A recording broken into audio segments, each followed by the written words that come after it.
Imagine un instant que tu te retrouves seul un dimanche après-midi, pas parce que tu l'as choisi, pas parce que tu as besoin de silence, mais parce que le téléphone ne sonne plus aussi souvent qu'avant, parce que les invitations se font plus rares, parce que les gens que tu aimes semblent s'éloigner doucement, presque sans que tu t'en rendes compte. C'est une sensation étrange, n'est-ce pas? Une sorte de vide qui s'installe progressivement, comme une brume matinale qui ne se dissipe pas. Aujourd'hui, je voudrais qu'on parle de quelque chose d'important, de quelque chose que beaucoup de personnes ressentent après 70 ans, mais que peu osent nommer vraiment. Ce sentiment d'être peu à peu mis à l'écart, de voir les liens se distinguer, de se demander pourquoi les autres ne viennent plus aussi facilement. Et je veux qu'on en parle avec douceur, avec honnêteté, et surtout avec beaucoup de respect pour ce que chacun traverse à cette période de la vie. Parce que vieillir, c'est une aventure humaine extraordinaire. C'est une accumulation d'expériences, de sagesse, de souvenirs, des cicatrices aussi. Mais c'est aussi une période qui peut amener certains comportements, souvent inconscients, qui éloignent les autres plutôt que de les rapprocher, et ce n'est pas une fatalité. C'est quelque chose qu'on peut comprendre, qu'on peut travailler, qu'on peut transformer. Je suis psychiatre et psychothérapeute depuis de nombreuses années. J'ai accompagné des centaines de personnes à travers les différentes étapes de leur vie.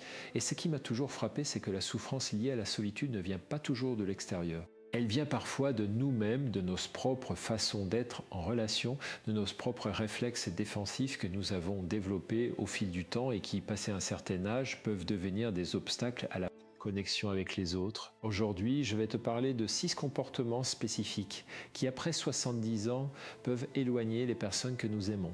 Non pas pour te culpabiliser, jamais, mais pour t'offrir un miroir bienveillant, pour t'inviter à regarder avec curiosité et sans jugement ce qui se passe dans tes relations. Parce que comprendre, c'est déjà commencer à changer. Et il n'est jamais trop tard pour cela. Alors installe-toi confortablement, prends une respiration et laisse-moi t'accompagner dans cette réflexion. Le premier comportement dont je veux te parler, c'est ce que j'appelle la nostalgie envahissante. Tu vois, il y a quelque chose de profondément humain dans le fait de se souvenir. La mémoire, c'est notre trésor le plus précieux. C'est ce qui nous donne une identité, un sentiment de continuité dans le temps.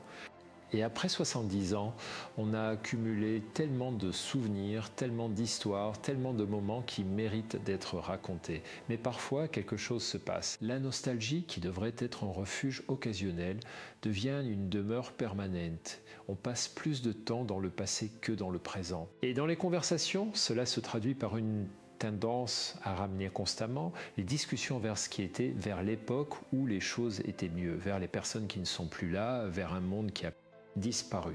J'ai eu en consultation une femme que j'appellerais Madeleine. Elle avait 72 ans et elle était venue me voir parce que ses enfants et ses petits-enfants lui rendaient de moins en moins visite. Elle ne comprenait pas pourquoi, elle était pourtant disponible, elle les aimait profondément, elle voulait les voir. Mais quand je lui ai demandé de me décrire une conversation typique avec ses petits-enfants, elle m'a dit avec une sincérité touchante que dès qu'ils arrivaient, elle commençait à leur parler de leur grand-père, disparu, de comment les choses se passaient dans sa jeunesse, de comment les valeurs avaient changé, de comment le monde avait perdu quelque chose d'essentiel. Et je lui ai posé une question simple, je lui ai dit « Est-ce que tu leur poses des questions sur leur vie à eux ? Est-ce que tu leur demandes ce qui les enthousiasme, ce qui les inquiète, ce qu'ils ont découvert récemment ?» Elle m'a regardé avec un silence éloquent, et puis elle a dit doucement « Non, pas vraiment. » Parce que j'ai l'impression que leur monde est si différent du mien que je ne saurais pas quoi dire. Et là est le nœud du problème. La nostalgie envahissante n'est pas de la mauvaise volonté. C'est souvent une façon de se protéger de l'inconnu, de se raccrocher à ce qu'on maîtrise, à ce qu'on comprend. Mais pour les autres, pour les plus jeunes surtout, cela peut devenir épuisant. Parce que chaque conversation devient un voyage dans le passé et ils ont l'impression de ne pas pouvoir exister dans le présent avec toi. La nostalgie est belle quand elle est partagée, quand elle est dosée, quand elle s'entremêle avec un intérêt sincère pour le présent, mais quand elle occupe tout l'espace, elle crée une distance. Les autres se sentent invisibles dans tes conversations et progressivement ils viennent moins. Ce que je propose, ce n'est pas d'oublier le passé jamais, mais d'apprendre à habiter le présent avec la même intensité, de poser des questions, de s'intéresser, de laisser les autres exister dans tes conversations, non pas comme des spectateurs de ta vie passée, mais comme des acteurs de ta vie présente. Et si tu remarques que tu parles souvent du passé, voici une petite pratique toute simple. Avant chaque conversation avec quelqu'un que tu aimes, pose-toi cette question. Qu'est-ce que je voudrais savoir de sa vie aujourd'hui? Pas d'hier, pas d'il y a 30 ans. Aujourd'hui, ça change tout. Le deuxième comportement, et celui-là est peut-être le plus subtil, c'est ce que j'appelle la rigidité des habitudes. Après 70 ans, on a souvent développé des routines très précises. Des horaires, des façons de faire les choses, des préférences très marquées. Et c'est tout à fait naturel. Les routines nous donnent un sentiment de contrôle, de sécurité, de prévisibilité dans un monde qui peut parfois sembler chaotique. Mais quand ces routines deviennent absolument intangibles, quand la moindre modification du programme devient une source d'anxiété ou de contrariété visible, cela peut créer une atmosphère très lourde pour les proches. Imagine une famille qui veut organiser un repas ensemble un dimanche. Les enfants proposent une heure, un lieu, un menu. Et chaque proposition se heurte à une objection. Non, pas à cette heure-là, j'ai mon émission. Non, pas ce restaurant, la nourriture est trop forte. Non, pas ce plat, tu sais bien que je ne mange pas ça. Et progressivement, les enfants commencent à se décourager. Pas parce qu'ils n'aiment pas leurs parents, mais parce que l'organisation d'un simple repas devient une négociation épuisante. Et alors, ils invitent moins souvent, pas par manque d'amour, mais par économie d'énergie. J'ai un ami médecin lui aussi qui me racontait que son père, après ses 75 ans, était devenu ce qu'il appelait affectueusement un dictateur bienveillant. Il voulait voir ses enfants, il les aimait sincèrement, mais tout devait se passer selon ses règles, ses horaires, ses préférences.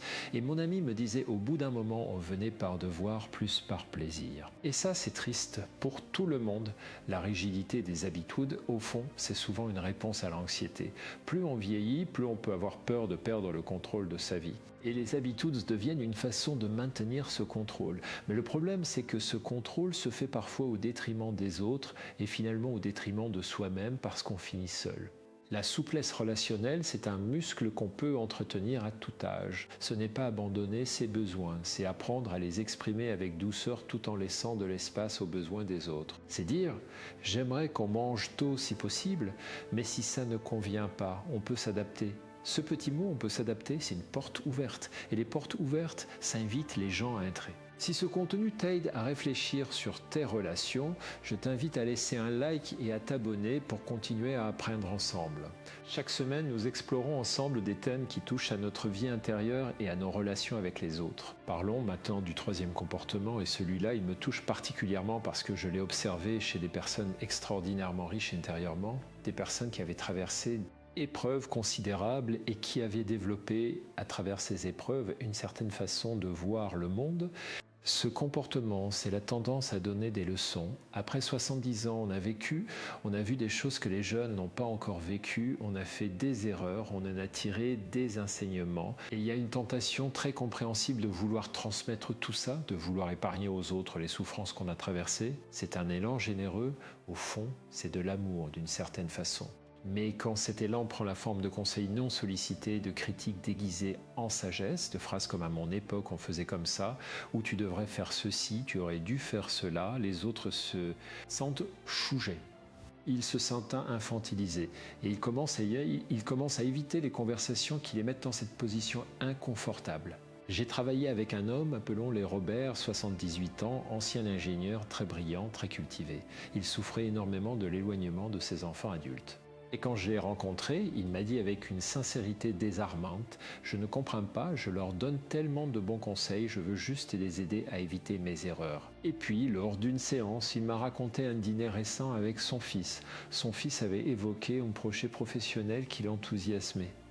Et Robert immédiatement avait listé tous les risques, toutes les raisons pour lesquelles ça pourrait ne pas marcher, toutes les choses qu'il aurait fait différemment. Son fils avait souri poliment et avait changé de souhait. Et Robert ne comprenait pas pourquoi. Je lui ai posé une question. Je lui ai dit, est-ce que tu lui as dit que son projet te semblait courageux? Est-ce que tu lui as demandé ce qui l'excitait dans cette aventure? Il m'a regardé et j'ai vu quelque chose changer dans ses yeux. Il a dit, non, je suis allé directement au problème. Et voilà le paradoxe. Quand on donne des conseils non sollicités, même avec les meilleures intentions, on envoie un message implicite à l'autre. Je pense que tu ne sais pas ce que tu fais. Et personne n'aime recevoir ce message. Surtout pas un adulte de 40 ou 50 ans qui a lui aussi sa propre expérience de la vie. La vraie sagesse, ce n'est pas de transmettre ses réponses, c'est d'aider les autres à trouver les leurs. C'est de poser des questions plutôt que de donner des réponses. C'est d'écouter avant de parler. C'est d'attendre qu'on te demande ton avis avant de le donner. Et quand on te le demande, de le donner avec humilité en disant « voilà ce que j'ai vécu, mais ta situation est différente de la mienne ». Cette posture, elle est infiniment plus puissante que tous les conseils du monde. Parce qu'elle respecte l'autre, et quand les gens se sentent respectés, ils reviennent. Le quatrième comportement est peut-être le plus douloureux à aborder parce qu'il touche à quelque chose de très profond dans la psychologie humaine. C'est ce que j'appelle la plainte chronique ou ce qu'on pourrait aussi nommer le catastrophisme relationnel. Après 70 ans, il y a des douleurs réelles, des douleurs physiques, des pertes, des deuils, des limitations nouvelles. Et il est tout à fait légitime d'en parler. Exprimer sa souffrance, c'est une nécessité humaine, c'est même une forme de courage. Mais il y a une différence entre exprimer sa souffrance et faire de la plainte le centre de chaque interaction. Quand chaque conversation commence par une liste de mots physiques, quand chaque échange est teinté d'une vision sombre de l'avenir, quand les nouvelles des autres ne reçoivent en retour que des comparaisons avec ses propres difficultés, les autres commencent à se sentir impuissants. Ils essaient d'aider, mais rien ne semble suffire. Ils essaient de remonter le moral, mais ça ne dure pas. Et progressivement, ils évitent les situations qui les laissent avec ce sentiment d'impuissance et de culpabilité. Il y a une femme que j'ai suivie pendant plusieurs années, une femme douce et intelligente que j'appellerais Simone. Elle avait 73 ans et elle souffrait réellement, physiquement et moralement. Mais ce qui était devenu problématique, c'est qu'elle avait développé, sans s'en rendre compte, une façon d'entrer en relation qui passait presque exclusivement par la plainte. Ses enfants l'appelaient et avant même qu'ils aient pu dire bonjour, elle commençait à leur parler de ses douleurs, de ses insomnies, de ses inquiétudes pour sa santé. Un jour, sa fille lui a dit quelque chose de difficile à entendre, mais dit avec amour. Elle lui a dit « Maman, j'ai peur de t'appeler parce que je sais que je vais raccrocher en me sentant mal et sans pouvoir t'aider. » Et Simone a été blessée par ces mots au début, mais elle a aussi compris quelque chose d'important. La plainte chronique, au fond, c'est souvent une façon de demander de l'amour et de l'attention. C'est un langage. Mais c'est un langage qui épuise ceux qui l'entendent. Et il existe d'autres façons de demander de l'amour et de l'attention, des façons qui rapprochent plutôt qu'elles n'éloignent. Exprimer sa vulnérabilité directement, dire j'ai besoin de te parler, j'ai besoin de sentir que tu es là, j'ai besoin d'un peu de compagnie, c'est infiniment plus puissant et plus doux pour l'autre que de passer par la plainte et ça crée une vraie intimité, une vraie connexion. Il ne s'agit pas de faire semblant que tout va bien, il s'agit d'apprendre à exprimer ses besoins d'une façon qui invite les autres à s'approcher plutôt qu'à s'éloigner. Laisse-moi te proposer une petite réflexion. La prochaine fois que tu parles à quelqu'un que tu aimes, essaye de commencer la conversation en lui posant une question sur lui. Ou c'est une question sincère sur sa vie, sur ce qu'il ressent, sur ce qui se passe pour lui. Et observe ce qui se passe dans la conversation. Tu verras que quelque chose change. L'espace s'ouvre, l'autre se sent vu. Et toi, tu te sens moins seul. Si tu apprécies ce type de réflexion, pense à t'abonner et à partager cet épisode avec quelqu'un qui pourrait en avoir besoin. Ensemble, on avance mieux. Passons maintenant au cinquième comportement, et celui-là est particulièrement intéressant du point de vue psychologique. C'est ce que j'appelle la résistance au changement des autres. Voici ce que j'observe souvent. Quand nos proches évoluent, quand ils changent de vie, de partenaire, de travail, de valeur, de lieu de vie, nous pouvons avoir une réaction de résistance. Pas toujours de façon agressive, souvent de façon subtile. Un commentaire légèrement négatif par-ci, une question qui sous-entend un doute par-là, un silence qui en dit long, un regard qui juge sans vouloir bouger. Et cette résistance vient d'un endroit très humain. Quand les gens qu'on aime changent, on peut avoir peur de les perdre, on peut avoir peur de ne plus les reconnaître, on peut avoir peur de ne plus savoir comment être en relation avec eux. Et parfois, on peut aussi ressentir une sorte de remise en question de ses propres choix. Si mon fils divorce et que ça se passait bien pour lui, qu'est-ce que ça dit de mon propre mariage que j'ai maintenu coûte que coûte ? Si ma fille quitte son emploi stable pour suivre sa passion, qu'est-ce que ça dit de toutes les fois où moi je ne l'ai pas fait ? Ces résistances sont profondes et elles sont humaines. Mais quand elles s'expriment de façon répétée dans les relations, elles créent une atmosphère dans laquelle les autres n'osent plus partager leurs évolutions, leurs doutes, leurs joies. Ils commencent à se censurer. Et une relation dans laquelle on se censure, c'est une relation qui rétrécit. J'ai connu un couple, des gens formidables dans la septantaine, dont le fils unique avait décidé à 40 ans de tout quitter pour aller vivre dans un pays étranger avec sa famille. Et les parents, au lieu d'essayer de comprendre ce choix, de s'y intéresser, d'y voir une aventure, avaient réagi avec une résistance très forte. Ils avaient exprimé leur désaccord, leur inquiétude, leur sentiment d'abandon. Et le fils qui les aimait s'était progressivement éloigné. Pas parce qu'il ne voulait plus les voir, mais parce que chaque conversation devenait un terrain de conflit latent. Ce qui aurait pu les rapprocher, c'est la curiosité. Demandèrent « Pourquoi ce choix? Qu'est-ce que ça t'apporte? Comment tu te sens là-bas ?» Qu'est-ce que tu as découvert? La curiosité, c'est le contraire du jugement. Et la curiosité crée des ponts là où le jugement construit des murs. Accepter que les gens qu'on aime soient différents de nous, qu'ils fassent des choix qu'on n'aurait pas faits, c'est peut-être l'un des actes d'amour les plus profonds qu'on puisse accomplir. Parce que ça dit à l'autre, je t'aime pour ce que tu es, pas pour ce que j'aurais voulu que tu sois. Et ça rapproche, ça crée des liens qui durent. Le sixième et dernier comportement dont je veux te parler aujourd'hui est peut-être le plus délicat, parce qu'il est souvent invisible à celui qui le pratique. C'est ce que j'appelle le retrait émotionnel ou l'imperméabilité affective. Voici ce que j'entends par là. Après 70 ans, certaines personnes développent une sorte de carapace émotionnelle. Elles ont vécu tant de choses, elles ont traversé tant d'épreuves qu'elles ont appris à ne plus trop s'exposer, à ne plus trop montrer ce qu'elles ressentent, à rester en surface dans les conversations, à éviter les sujets qui pourraient toucher quelque chose de profond. Et cette carapace, elle a souvent été construite avec beaucoup de courage pendant des années difficiles. Elle a protégé, elle a permis de tenir. Mais avec le temps, elle peut devenir un obstacle à la vraie intimité, parce que les relations humaines ont besoin de profondeur pour vivre. Elles ont besoin qu'on se montre, qu'on se laisse voir, qu'on partage non seulement des informations, mais aussi des émotions, des vulnérabilités, des doutes, des peurs. Quand quelqu'un est toujours derrière sa carapace, les autres finissent par ne plus essayer de le rejoindre. Pas parce qu'ils ne l'aiment pas, mais parce qu'ils ont l'impression de parler à un mur, de ne jamais vraiment atteindre la personne. J'ai eu en consultation un homme, appelons-le Henri, 76 ans, ancien militaire, quelqu'un de profondément bon, mais qui avait appris toute sa vie à ne pas montrer ses émotions. Sa femme était décédée 2 ans auparavant et ses enfants s'inquiétaient pour lui. Mais quand ils essayaient de parler avec lui de son deuil, de comment il se sentait, il répondait invariablement « ça va, je gère ». Et puis il changeait de souchet. Ses enfants, après un moment, avaient arrêté de poser la question. Pas parce qu'ils ne se souciaient pas de lui, mais parce qu'ils avaient l'impression que leur père ne voulait pas de leur présence émotionnelle. Et Henri se retrouvait de plus en plus seul, sans comprendre pourquoi. Quand je lui ai demandé comment il se sentait vraiment lors de notre première séance, il y a eu un long silence et puis il a dit très doucement « j'ai peur d'être seul, j'ai peur de ne plus être utile à personne, j'ai peur de mourir sans avoir vraiment dit à mes enfants ce que je ressens pour eux ».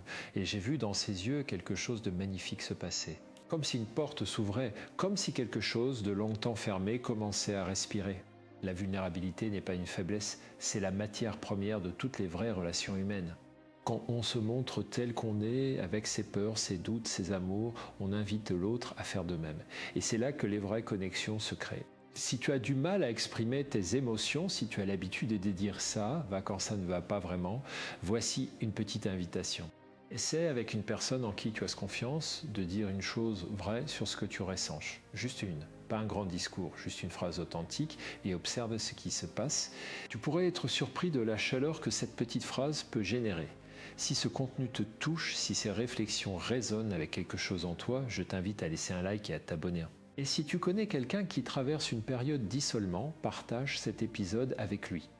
Parfois, un simple partage peut changer quelque chose dans la vie de quelqu'un.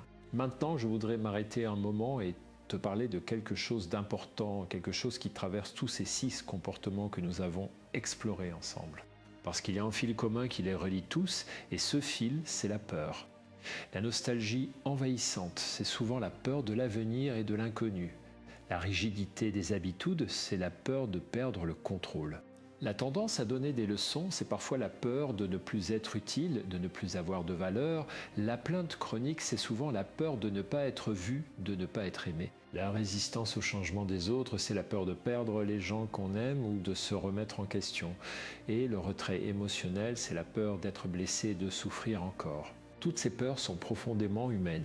Elles ne font pas de toi une mauvaise personne, elles font de toi un être humain qui a vécu, qui a souffert, qui s'est protégé, et il n'y a rien de honteux là-dedans. Mais la bonne nouvelle, et c'est ce que j'ai appris après des années de pratique clinique et de réflexion personnelle, c'est que les peurs peuvent être apprivoisées. Pas éliminées, non, mais apprivoisées.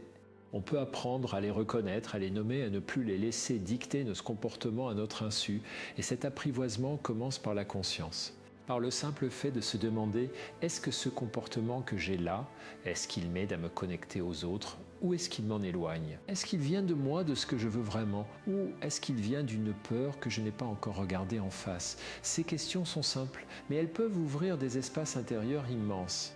Je veux aussi te dire quelque chose sur la vieillesse, quelque chose que je crois profondément.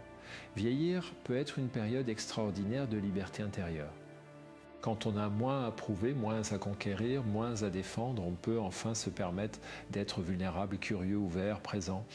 Les personnes les plus rayonnantes que j'ai rencontrées dans ma vie, celles dont la présence réchauffait la pièce, n'étaient pas nécessairement les plus jeunes ni les plus en forme physiquement. C'était souvent des personnes âgées qui avaient fait la paix avec elles-mêmes, qui avaient appris à aimer sans condition, à écouter sans chouger, à être présente sans chercher à contrôler. Et ces personnes-là, elles n'étaient jamais seules, parce que leur présence était un cadeau, parce qu'être avec elles, c'était se sentir bien, se sentir vu, se sentir aimé. C'est vers ça que je t'invite à tendre. Pas vers la perfection, pas vers une transformation radicale du jour au lendemain, mais vers de petits pas, vers de petites prises de conscience, vers de petits gestes d'ouverture qui, accumulés, peuvent transformer profondément la qualité de tes relations. Il y a une phrase qui me revient souvent, une phrase que j'ai lue il y a longtemps et qui ne m'a jamais quitté. Elle dit à peu près ceci: les autres sont le miroir dans lequel nous nous voyons le mieux. Et ce que nous voyons dans ce miroir dépend en grande partie de ce que nous leur montrons de nous-mêmes. Si tu montres ta peur, tu verras de la distance. Si tu montres ta curiosité, tu verras de l'intérêt. Si tu montres ta vulnérabilité, tu verras de la tendresse. Si tu montres ton amour, tu verras de l'amour en retour. Ce n'est pas une formule magique, c'est simplement la façon dont les relations humaines fonctionnent. Elle reflète ce que nous y mettons. Je veux aussi te dire un mot sur la patience. Parce que si tu reconnais certains de ces comportements en toi, si tu te dis c'est m'écoutant, oui, ça me ressemble un peu, sache que le changement prend du temps et c'est normal. On ne défait pas en quelques jours des habitudes construites sur des décennies. Ce qui compte, ce n'est pas d'être parfait, ce qui compte, c'est de commencer, de faire un pas, de poser une question différente dans une conversation, de laisser passer un commentaire qu'on aurait fait avant, d'exprimer une émotion qu'on aurait cachée, de sourire à quelqu'un plutôt que de se plaindre. Ces petits gestes, ils s'accumulent et avec le temps, ils créent quelque chose de nouveau, ils créent des relations plus chaudes, plus profondes, plus vivantes. Et je veux te dire quelque chose d'autre, quelque chose d'important. Si tu souffres de solitude, si tu te sens isolé, si tu as l'impression que les autres s'éloignent de toi, sache que tu n'es pas seul à ressentir ça. C'est l'une des expériences les plus répandues après 70 ans et c'est l'une des plus douloureuses, mais cette douleur, elle peut être un signal. Un signal qui te dit qu'il y a quelque chose à explorer, quelque chose à comprendre, quelque chose à transformer. Et explorer, comprendre, transformer, c'est ce que les êtres humains font de mieux quand ils choisissent de le faire. Tu as cette capacité, quel que soit ton âge, quel que soit ton passé, quel que soit ce que tu as traversé, la capacité de changer, de grandir, d'être reconnecté est en toi. Elle a peut-être besoin d'être réveillée, encouragée, nourrie, mais elle est là. Je travaille avec des personnes de 80, 85 ans parfois, qui font des transformations intérieures magnifiques, qui apprennent à s'ouvrir, à pardonner, à se montrer, à aimer différemment. Et chaque fois, je suis touché par la beauté de ce processus, par le courage que ça demande et par la joie que ça apporte non seulement à eux, mais à tous ceux qui les entourent. Parce que quand quelqu'un change, quand quelqu'un s'ouvre, ça rayonne, ça se sent, ça se transmet et ça inspire ceux qui l'entourent à faire de même. Alors laisse-moi te récapituler les 6 comportements dont nous avons parlé aujourd'hui, non pas comme une liste de défauts, mais comme une carte de navigation pour mieux te comprendre et mieux comprendre tes relations. Le premier, la nostalgie envahissante, ce souvenir est beau, mais habiter aussi le présent est essentiel. Pose des questions sur la vie d'aujourd'hui de ceux que tu aimes. Le deuxième, la rigidité des habitudes. Les routines protègent, mais la souplesse rapproche. Laisse un peu d'espace aux besoins des autres dans tes interactions. Le troisième, la tendance à donner des leçons. La vraie sagesse écoute avant de parler. Attends qu'on te demande ton avis et donne-le avec humilité. Le quatrième, la plainte chronique. Exprimer sa souffrance est nécessaire, mais apprends aussi à exprimer tes besoins directement, d'une façon qui invite les autres à s'approcher. Le cinquième, la résistance au changement des autres, remplace le jugement par la curiosité. Demande-toi ce que l'autre a découvert dans ses choix, même s'ils sont différents des tiens. Le sixième, le retrait émotionnel. La vulnérabilité n'est pas une faiblesse. C'est ce qui crée les vraies connexions. Montre-toi, laisse-toi voir. Et derrière tous ces comportements, souviens-toi du fil commun. La peur, reconnais-la, nomme-la, apprivoise-la. Et ne la laisse plus décider à ta place. Je veux terminer avec une image qui me revient souvent quand je pense à cette période de la vie. Imagine un jardin. Un jardin qu'on a cultivé pendant des décennies, avec beaucoup de soins, beaucoup de travail, beaucoup d'amour. Et maintenant, on est dans la saison où ce jardin pourrait être le plus beau, le plus riche, le plus accueillant, mais pour ça, il faut continuer à l'entretenir. Il faut tailler ce qui est devenu trop envahissant. Il faut laisser entrer la lumière là où elle ne pénètre plus. Il faut planter de nouvelles graines, même si on ne sait pas encore exactement ce qu'elles vont donner. Tes relations sont ce jardin, et tu en es le jardinier. Et il n'est jamais trop tard pour prendre soin de ce jardin avec amour et avec sagesse. Je suis profondément convaincu que les années après 70 peuvent être parmi les plus riches de toute une vie si on accepte de les vivre avec ouverture, avec curiosité, avec cette belle audace de continuer à grandir, à se transformer, à se connecter. Merci de m'avoir accompagné jusqu'ici, merci pour ta présence, pour ton attention, pour ta confiance. Ces conversations que nous avons ensemble, elles comptent pour moi. Elles me rappellent que la réflexion sur soi-même est un acte de courage et que ce courage mérite d'être célébré. Si ce contenu t'a été utile, si ces réflexions ont touché quelque chose en toi, je t'invite à t'abonner et à partager cet épisode avec quelqu'un qui pourrait en avoir besoin. Peut-être un parent, une amie, un proche qui traverse une période d'isolement. Parfois, un simple partage peut ouvrir une conversation et une conversation peut changer quelque chose d'important dans une vie. On se retrouve dans le prochain épisode avec toujours la même intention, t'accompagner vers une vie intérieure plus riche, des relations plus profondes et une façon d'être au monde plus douce et plus joyeuse. Prends soin de toi.